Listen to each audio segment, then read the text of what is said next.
بسم اللہ الرحمن الرحیم۔ السلام علیکم ناظرین، ریڈ زون سے میں ہوں ولی رضا الوی اور میرے ساتھ موجود ہیں جناب مسر برلاس۔ خواتین و حضرات، آپ کی خدمت میں سلام۔ حسب سابق حسب روایت پاکستان کے لیے دعا۔ اللہ تعالی ہمارے اس عظیم وطن کو سلامت رکھے، یہ وطن ترقی کرے، یہاں خوشحالی ہو، امن چین اور سکون ہو، اور یہاں کے ہر آنگن میں خوشحالی بولتی ہو۔ علی رضا الوی صاحب، کیا خبریں؟ پنجاب حکومت کے ترجمان حسان خاور نے کہا ہے کہ ٹیکنالوجی سے شفافیت آئے گی، بہت جگہوں پر یہ استعمال ہو رہی ہے۔ الیکٹرانک ووٹنگ مشینوں کے حوالے سے شکوک و شبہات پیدا کرنے کی کوشش کی جا رہی ہے۔ انہوں نے یہ بھی کہا کہ شہباز شریف کے ملازمین کے اکاؤنٹ سے 16 ارب روپے برآمد ہوئے ہیں اور اس حوالے سے ایف آئی اے نے ثبوت بھی جمع کر لیے ہیں۔ انہوں نے کہا کہ ایک بھٹی سے بزنس امپائر کیسے کھڑی ہو سکتی ہے، اور ایسا پاکستان میں کون سا کاروبار ہے جو 100 گنا زیادہ منافع دیتا ہو، اس پہ بات کریں گے۔ پھر مشیر ماحولیات امین اسلم کہتے ہیں کہ پنجاب اور کے پی کے میں 1,60,000 ایکڑ زمین پر قبضہ ہے، اور سرکاری زمینوں پر بھی بہت سارے لوگوں نے قبضہ کر رکھا ہے۔ سرکاری زمینوں کے علاوہ مختلف محکموں کی زمینیں جو ہیں، ذیلی محکموں کی زمینیں جو ہیں وہ بھی قبضے میں ہیں، جنگلات کی زمینیں بھی قبضے میں ہیں، جس کی وجہ سے ماحولیاتی آلودگی پیدا ہو رہی ہے، اس پہ بھی بات کریں گے۔ نواز شریف کے مقابلے میں حلقہ NA-92 سے الیکشن لڑنے والا پی ٹی آئی کا ایک رکن، پی ٹی آئی کا امیدوار نور حیات کلیار، انہوں نے اپنے عہدے سے استعفیٰ دے دیا ہے۔ انہوں نے کیوں استعفیٰ دیا ہے، اپنے استعفے میں انہوں نے کیا لکھا ہے، انہیں پی ٹی آئی سے کیا ناراضگی ہے، اس پہ بھی بات کریں گے۔ اور آپ کو معلوم ہے تقریباً 10 لاکھ سکھ یاتری پاکستان آئے ہوئے ہیں، کرتارپور میں بھی اور دیگر مقدس مقامات پر بھی۔ وہ کیا کہتے ہیں پاکستان کے حوالے سے، اس پہ بھی بات ہوگی۔ لیکن حسان خاور نے بات چیت کرتے ہوئے کیا کہا، خصوصی طور پر اس حوالے سے جب ان سے یہ الیکٹرانک مشینوں کے حوالے سے پوچھا گیا تو انہوں نے جو کہا، پہلے اس کا کلپ آپ کو سناتے ہیں، پھر اس پہ مظہر برلاس صاحب کا تبصرہ لیتے ہیں۔ سب سے زائد لوگ ان ممالک میں رہتے ہیں جہاں پر یا تو الیکٹرانک ووٹنگ مشینوں کا استعمال پورے ملک میں ہو رہا ہے، یا ملک کے ان حصوں میں ہو رہا ہے جہاں اس کی ضرورت ہے، یا اس کے پائلٹ وہ لوگ کر رہے ہیں تاکہ اس کو بڑھایا جا سکے۔ اور ہم دنیا میں کسی ایک یا دو ملکوں کی مثال لے کے جنہوں نے کسی اور وجہ سے اس کا استعمال ترک کر دیا، ہم یہ مثالیں دیتے ہیں کہ دنیا اس سے پیچھے ہٹ رہی ہے۔ ہم جھوٹ پھیلا رہے ہیں، ہم لوگوں کو گمراہ کرنا چاہتے ہیں، ہم لوگوں سے یہ چھپانا چاہتے ہیں کہ ٹیکنالوجی سے شفافیت آتی ہے۔ کیا ہم سمجھتے ہیں کہ ہماری عوام بیوقوف ہے، سادہ لو ہے؟ پھر یہ کہا جاتا ہے کہ ان مشینوں کا استعمال بڑا مشکل ہے، اس کے لیے آئی ٹی ایکسپرٹ چاہیے اس کو چلانے کے لیے۔ آپ مجھے یہ بتائیں، پی ٹی اے کا ڈیٹا یہ بتاتا ہے کہ آپ کا آدھا ملک، قریباً 9-10 کروڑ لوگ 3G 4G سبسکرائبر ہیں، اسمارٹ فون یوز کر رہے ہیں۔ کیا ہر شخص جو اسمارٹ فون یوز کر رہا ہے اس کے ساتھ ایک آئی ٹی ایکسپرٹ بٹھانا پڑتا ہے؟ اب آپ مجھے بتائیں کہ جو شخص اسمارٹ فون استعمال کر سکتا ہے جس میں ہر طرح کی اپلیکیشن ہے، کیا وہ ایک سادہ سی مشین استعمال نہیں کر سکتا جس میں صرف ووٹ کاؤنٹنگ ہونی ہے؟ مظہر برلاس صاحب، میرے خیال میں حکومتی ترجمانوں میں سے پہلی بار کسی بندے نے جذباتیت سے ہٹ کے ٹیکنیکل بنیادوں پہ اپوزیشن کے اعتراضات کا جواب دیے ہے، اور بہت سارے خود سوالات اٹھائے ہیں ٹیکنالوجی کے حوالے سے۔ کیا کہتے ہیں؟ اچھا، حسان خاور صاحب کی گفتگو سن کے میرے ذہن میں آ رہا تھا، بہت دیر کی مہرباں آتے آتے۔ یہ بات بالکل درست ہے، بجا فرمایا آپ نے کہ حسان خاور صاحب نے جو گفتگو کی ہے وہ دلائل سے کی ہے اور بڑے نپے تلے انداز میں کی ہے۔ بالکل حکومت کو چاہیے تھا کہ یہ بل منظور کروانے سے پہلے ان کو میدان میں اتارتے، بالکل ٹھیک۔ چونکہ ابھی تک کی جو حکومتی ٹیم ہے اس میں جدھر جدھر بھی تحریک انصاف کی حکومت ہے وہاں سے جو لوگ ہیں، اتنی عمدہ اور اچھی گفتگو یہ الیکٹرک ووٹنگ مشین پر نہیں کی گئی۔ بالکل ایسے ہی ہے، ایک تو یہ ان کو میرا خیال شاباش ملنی چاہیے، بالکل شاباش جی ہماری طرف اور حکومت یعنی وزیر اعظم کی طرف سے بھی ان کو شاباش جانی چاہیے، وزیر اعلیٰ کی طرف سے بھی۔ دیکھیے، آج ایک اور بات کی انہوں نے، ان کی پریس کانفرنس میں نے سنی، ابھی یہ کلپ میں وہ بات نہیں آئی۔ انہوں نے کہا یہ تو ایشو ہی ووٹنگ گنتی کا ایشو ہے سارا۔ انہوں نے یہ بھی کہا کہ جناب والا یہ جو آپ کہتے ہیں نا کہ سارا کچھ مشین کرے گی، نہیں، آپ نے جس کو ووٹ ڈالا، جس کو کلک کیا، اس کی ایک پرچی نکلے گی،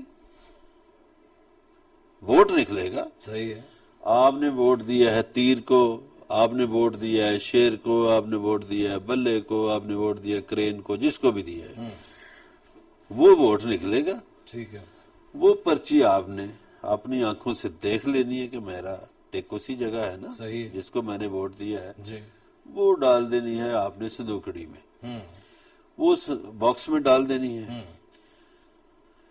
یعنی یہ دو طرفہ نظام ہو گیا، صحیح، ایک آپ کی کاؤنٹنگ ادھر ہو رہی ہے، دوسرے آپ کے ووٹ باکس میں جمع ہو رہے ہیں۔ ٹھیک ہے، اب رولا جدھر پڑتا تھا کہ باکس کو کوئی اٹھا کے بھی لے گیا، چوری ہو گیا، کئی علاقوں میں ہو جاتے ہیں، ٹھیک ہے، تو آپ کے پاس ریکارڈ موجود ہے۔ ٹھیک ہے، ٹھیک ہے جی۔ بالکل صحیح ہے، اچھا، اگر کسی کو شک ہو،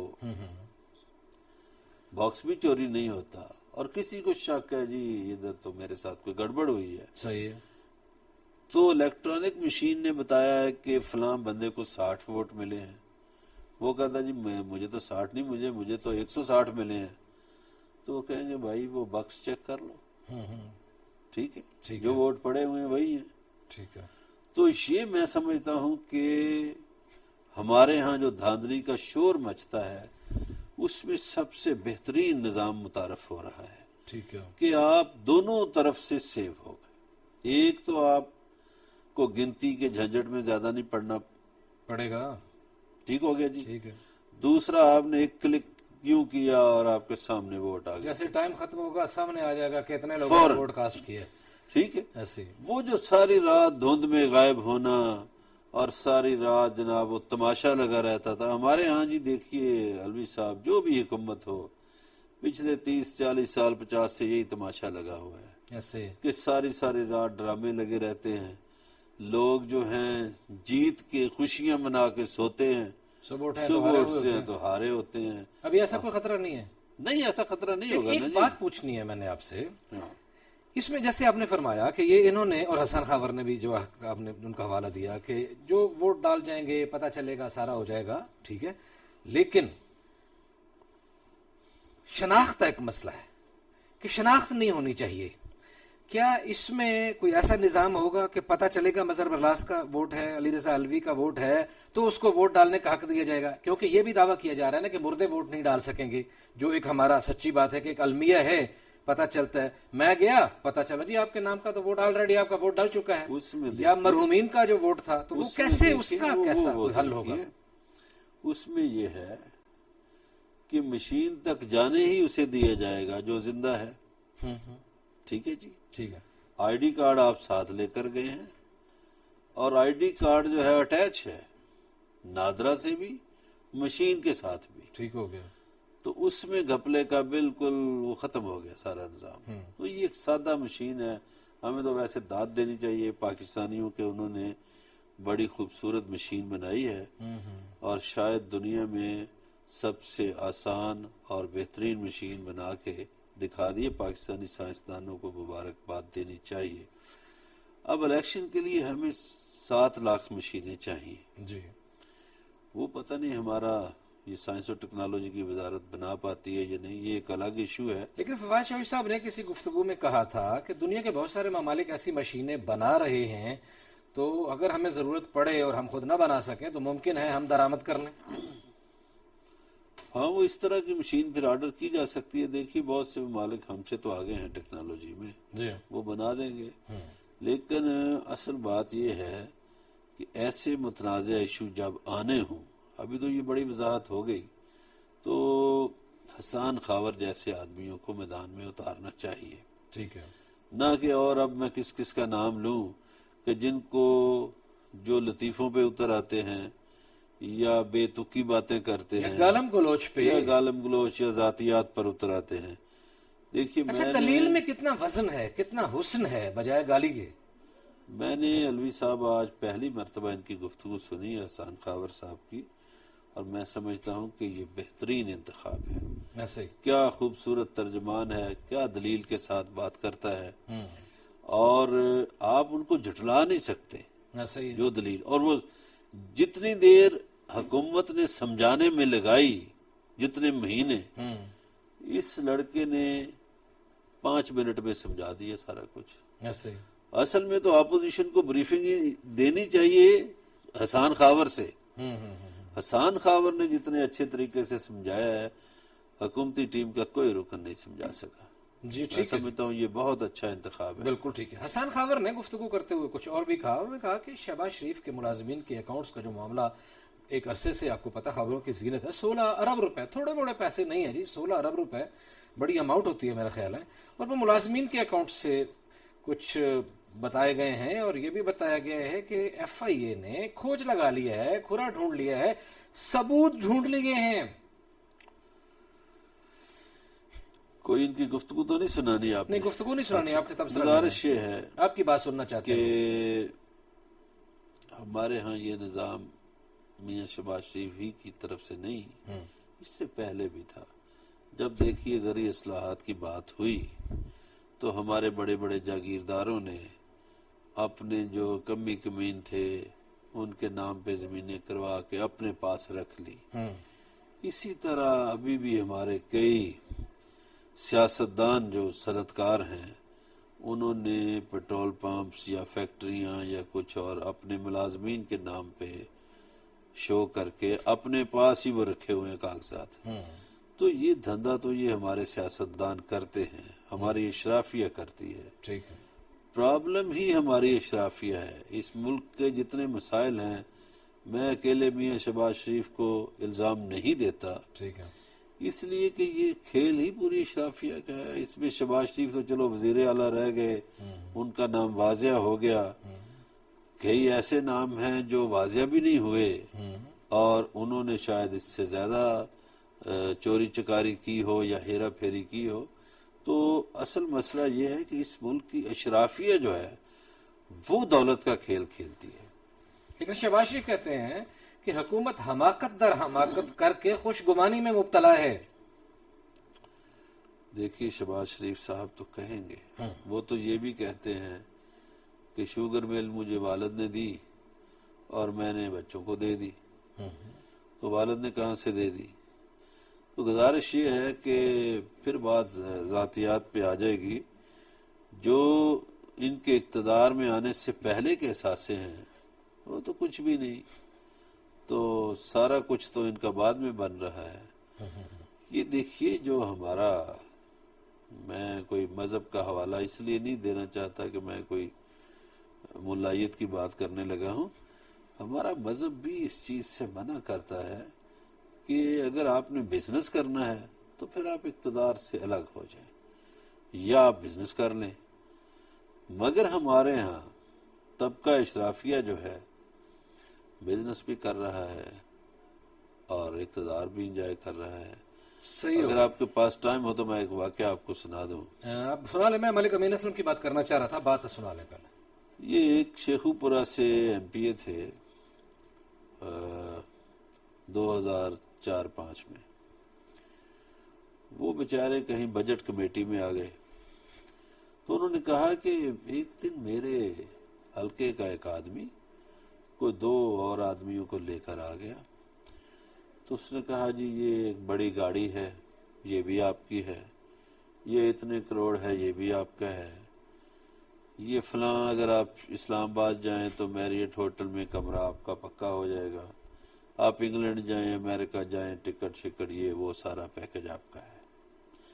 وہ کہتے میں سنتا رہا تو میں نے کہا بھئی یہ آپ کیوں اتنی مہربانیاں کر رہے ہیں، مجھے کام تو بتائیں میں نے کرنا کیا ہے. تو انہوں نے کہا سر آپ نے کرنا کچھ نہیں، آپ بجٹ کمیٹی میں ہیں، آپ ہمیں مہینہ 1.5-2 پہلے بتا دیں گے کہ پانی مہنگا ہو رہا ہے، چائے سستی ہو رہی ہے، فلاں چیز مہنگی ہو رہی ہے، فلاں سستی ہو رہی ہے. اب اصل اس میں بات یہ تھی کہ وہ جو چیزیں سستی ہو رہی ہوں گی وہ نکال دیں گے، جو مہنگی ہوں گے وہ اسٹاک کر، جو مہنگی ہوگی اسٹاک کر لیں گے. تو اگر وہی لوگ آپ کی کابینہ میں بیٹھ جائیں جو بزنس کر رہے ہوں، یہ والے دھندے کر رہے ہوں، یہ جیسے یہ ابھی چینی کی قیمت یا آٹے کی بڑھتی ہیں، اگر وہی لوگ، یہ صرف عمران خان کی حکومت نہیں، یہ میاں نواز شریف کی حکومت نہیں یا آصف زرداری کی، میں تو سمجھتا ہوں پچھلے 40 سال سے ہر حکومت میں یہ لوگ بیٹھے ہوئے ہیں۔ لیکن میرا خیال ہے مظہر بلّہ صاحب آج کل ان لوگوں کا دھندا بہت مندہ ہو گیا ہے، کیونکہ پہلے تو کسی عرصے کے بعد کوئی چیز مہنگی ہوتی تھی، آج کل تو تاجر طبقہ بھی بتاتا ہے کہ صبح اور ریٹ ہے، دوپہر کو اور ریٹ ہے، شام کو اور ریٹ ہے، تو وہ یہ تو اب تو یہ صورتحال ہو گئی۔ سر جی تاجر طبقے کی کہانی نہ چھوڑیں، تاجر طبقے کو کوئی نقصان نہیں ہوتا، ان کو تو کوئی نہیں ہوتا، اینڈ یوزر نقصان ہوتا ہے نا، آخری صارف جو ہے وہ ذمہ دار کنزیومر کہتا ہے، تنگ ہوتا ہے۔ پتہ نہیں کون سا ذمہ دار سنا رہا تھا، اس نے کہا جی میں نے یہ جو شملہ مرچ ہے کاشت کی سبزی، مجھے کسی نے کہا سبزیاں اگائیں،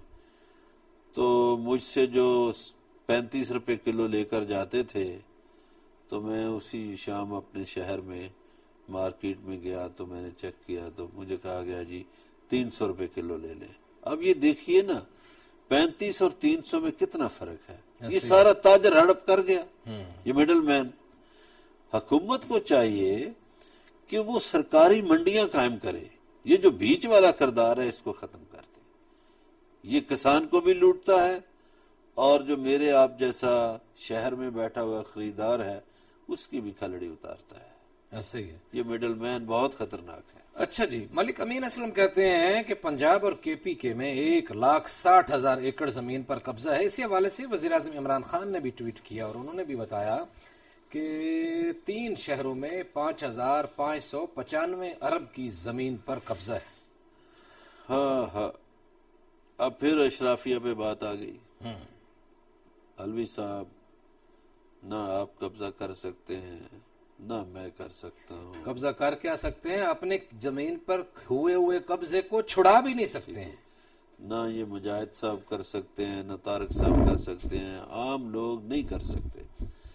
اب یہ سرکاری زمینوں پہ قبضہ ہماری اشرافیہ، فلانا قومی اسمبلی کا رکن، فلانا سینیٹر، فلانا ایم پی اے، فلانا جی فلانے خاندان کا جی، تو یہ اشرافیہ جو ہے اس کو لگام ڈالنی چاہیے۔ یہ عمران خان میرے خیال ہے ہم اس کو اچھا کہیں، اس عمل کو برا کہیں، لیکن عمران خان کا یہ اقدام مدتوں سراہا جائے گا کہ اس نے اس طبقے کو لگام ڈالنے کی کوشش کی جس کو کوئی لگام ہاتھ نہیں لگاتا تھا، ان کی طرف دیکھتا نہیں تھا۔ تو اللہ کرے یہ زمین واپس ہو، یہ جس ملک کی ہے اس کو مل جائے تاکہ دھرتی کے لوگوں کے لیے درخت تو لگ جائیں۔ برلا صاحب، جنگلات کی بھی زیر قبضہ زمین جو ہے وہ بھی 1,869 ارب روپے کی زمین عمران خان صاحب کہتے ہیں کہ وہ بھی قبضے میں ہے۔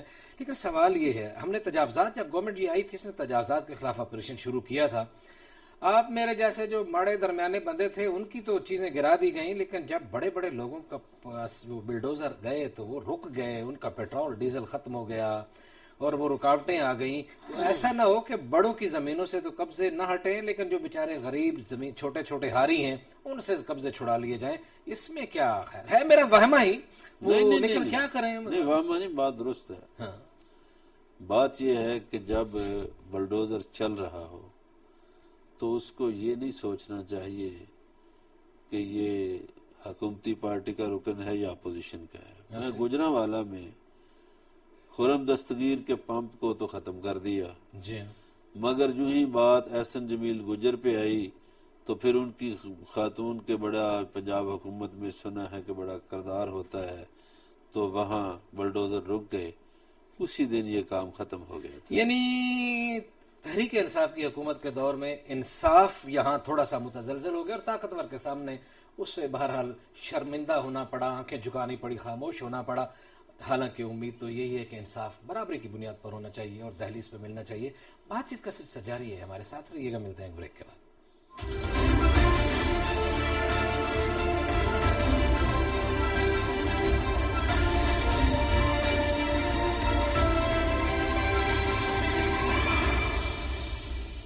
ویلکم بیک ناظرین، بریک پہ جانے سے پہلے ہم اشرافیہ کے کارہائے نمایاں کی بات کر رہے تھے۔ اگلی خبر کی طرف بڑھنا ہے اور اگلی خبر بڑی حیرت انگیز ہے کہ نور حیات کلیار نام کے ایک شخص جو انہوں نے حلقہ N 92 سرگودا سے الیکشن لڑا، اور الیکشن کس کے خلاف لڑا؟ نواز شریف کے خلاف الیکشن لڑا، اور اس زمانے میں لڑا جب کوئی شخص نواز شریف کے سامنے آنے کی جرت نہیں کر سکتا تھا۔ انہوں نے الیکشن لڑا، لیکن ابھی کچھ پی ٹی آئی سے ناراض دکھائی دیتے ہیں، اور انہوں نے پی ٹی آئی کو ریزائن دے دیا اپنے عہدے سے۔ 19/11/21 کو انہوں نے وزیراعظم عمران خان کے نام ایک استعفیٰ دیا ہے۔ نور حیات کلیار جو ہیں وہ اس وقت ٹیلی فون لائن پہ ہمارے ساتھ موجود ہیں۔ نور حیات کلیار صاحب، ہم آپ کو اپنے پروگرام میں خوش آمدید کہتے ہیں۔ بہت شکریہ علی رضا صاحب، مظہر اطلاع صاحب، آپ نے مجھے موقع دیا کہ میں اپنے موقف کو بیان کر۔ جی بہت شکریہ آپ کا بھی۔ آپ ہمیں یہ بتائیے کہ اتنی محبتیں، اتنی قربتیں، اتنی چاہتیں، آخر کیا ہو گیا؟ کیوں چھوڑنے پہ آ گئے آپ بے وفائی کر رہے ہیں یا پی ٹی آئی نے آپ سے بے وفائی کی ہے؟ دیکھیے جی، میں آپ کو تھوڑا سا اپنا بریف بتا دوں کہ میں نے پی ٹی آئی کو جوائن کیا تھا 2008 میں۔ جی۔ تو 2011 میں میں نے اپنے ایلڈرس کو، اپنی باقی فیملی کو موٹیویٹ کیا 2 سال کے بعد، اور انہوں نے بزنس شو کی پارٹی میں شامل ہونے کی۔ پھر 2011 میں خان صاحب میرے گاؤں تشریف لائے، سرگودا کے پاس شیرگڑھ گاؤں ہے، وہاں تشریف لائے، اور ہماری پوری فیملی نے خان صاحب کو جوائن کر دیا۔ ٹھیک ہو گیا۔ پھر جب وہ 2011 میں جلسہ ہوا مینار پاکستان کا ستمبر میں، اس کے بعد بہت سارے لیکچرز، بہت سارے لوگ پی ٹی آئی میں دوبارہ شامل ہو چکے تھے۔ ٹھیک ہے۔ تو پر جب 2013 کا الیکشن آیا اور میاں محمد نواز شریف نے اس حلقے سے الیکشن لڑنے کا اعلان کیا، اس سے پھر یہ حلقہ ہوتا تھا NA68۔ ٹھیک ہے۔ ابھی بعد میں NA92 ہو گیا۔ تو جب وہاں سے اعلان کیا تو وہ سب جو شامل ہوئے تھے سب پارٹی چھوڑ کے دوڑ گئے، اور میں اکیلا بچ گیا، اور میں نے عمران خان کی اس کے نظریے پہ قائم رہتے ہوئے تو میں نے ان کا مقابلہ کیا، اور میں نے 46 ہزار ووٹ لیے۔ اس کے بعد بھی 5 سال جو تھے، اپنا 18 تک الیکشن تھا، پی ٹی آئی نے ہمیں آرام سے بیٹھنے نہیں دیا۔ ٹھیک ہے۔ کبھی لاک ڈاؤن آیا، کبھی دھرنا آیا، تو ہم لوگ ہم نے ایک اور الیکشن اس 5 سالوں میں لڑا ہم نے۔ ٹھیک ہے۔ اس کے بعد 18 آیا تو پھر مجھے پارٹی نے ٹکٹ دینے سے انکار کر دیا NA92 سے، تو پھر میں نے آزاد اپلیکیشن فائل کر دی۔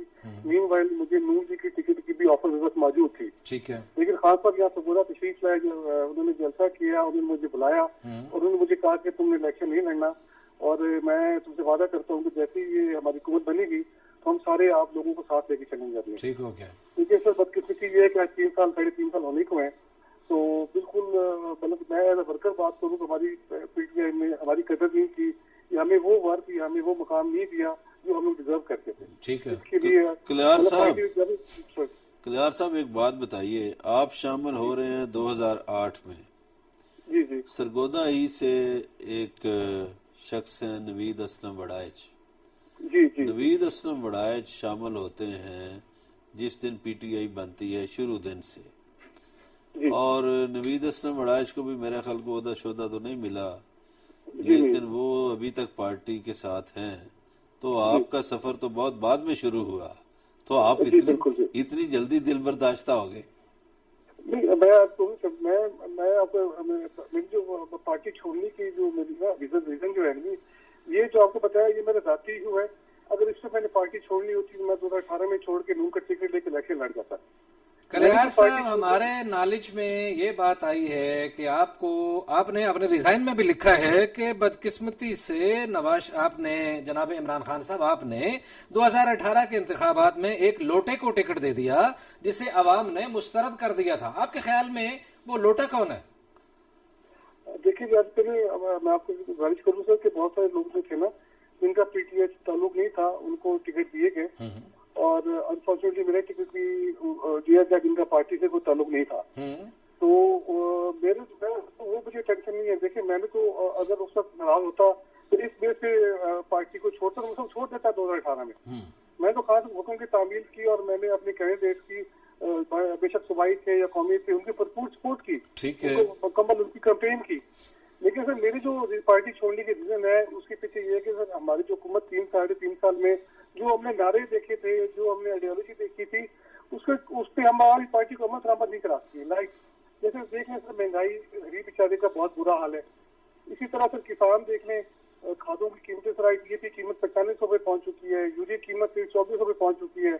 کسان کا سروائیول مشکل ہو رہا ہے، وہ اپنی گندم کو پوری ڈوز نہیں دے پا رہا۔ نہیں کلیار صاحب، وہ بات بالکل صحیح ہے، مہنگائی سب کو نظر آ رہی ہے، بالکل مہنگائی ہے، لیکن آپ کو اگر آپ کی پارٹی استعفیٰ آپ کا قبول نہیں کرتی پھر کیا آپ کا رد عمل ہوگا؟ آپ نے استعفیٰ دیا ہے نا، اب وہ اگلوں کی مرضی یا قبول کرتے ہیں نہیں کرتے.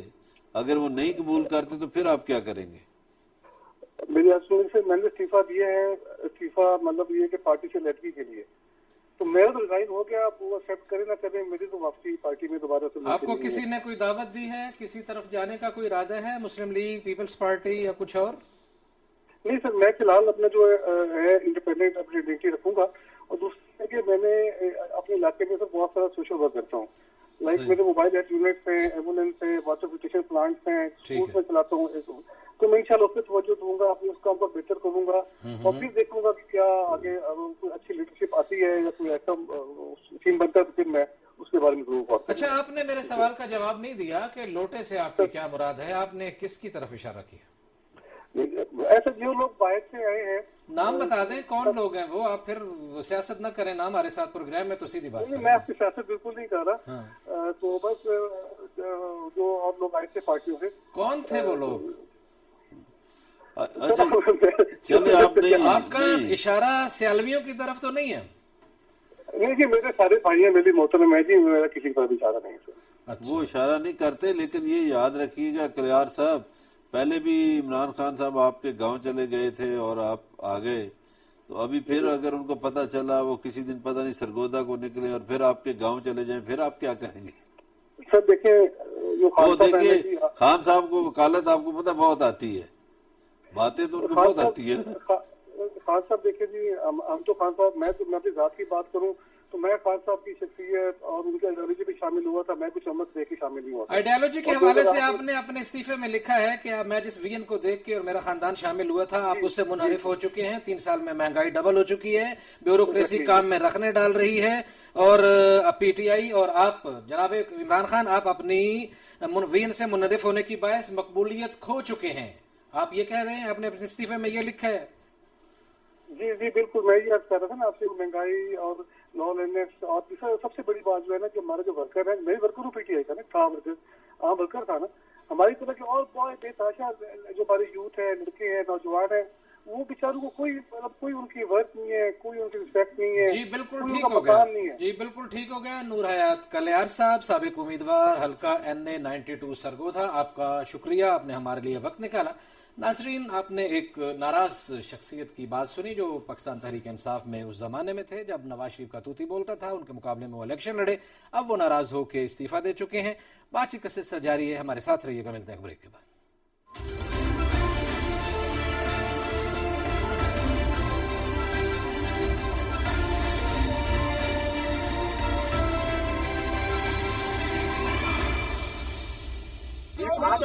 ਵਿਚਾਰਾ ਸਾਂਝੀਆਂ ਕਰਾਂਗਾ. ਜਾਣ ਲੱਗੇ ਸਿਰਫ ਇੱਕੋ ਗੱਲ ਕਹਿਣੀ ਹੈ, ਮੁਰਸ਼ਦ ਆਪਣੇ ਦੇ ਦਰ ਤੇ ਮੰਗਣ ਆਇਆ ਇਹੋ ਮੁਰਾਦ, ਸਾਡੀ ਝੋਲੀ ਪਾ ਸਾਈਆਂ ਅਮਨ ਤੇ ਇਤਿਹਾਦ. ਜੀਵਨ ਸਭ ਮਾਵਾਂ ਦੇ ਬਚੜੇ ਬਾਪੂਆਂ ਦੇ ਦਿਲ ਸ਼ਾਦ, ਤੇ ਅਮਨ ਸ਼ਾਂਤੀ ਤੇ ਆਪਸੀ ਭਾਈਚਾਰੇ ਦੀ ਬਾਬੇ ਨਾਨਕ ਦੀ ਵਿਚਾਰਧਾਰਾ ਸਦਾ ਰਹੇ ਆਬਾਦ.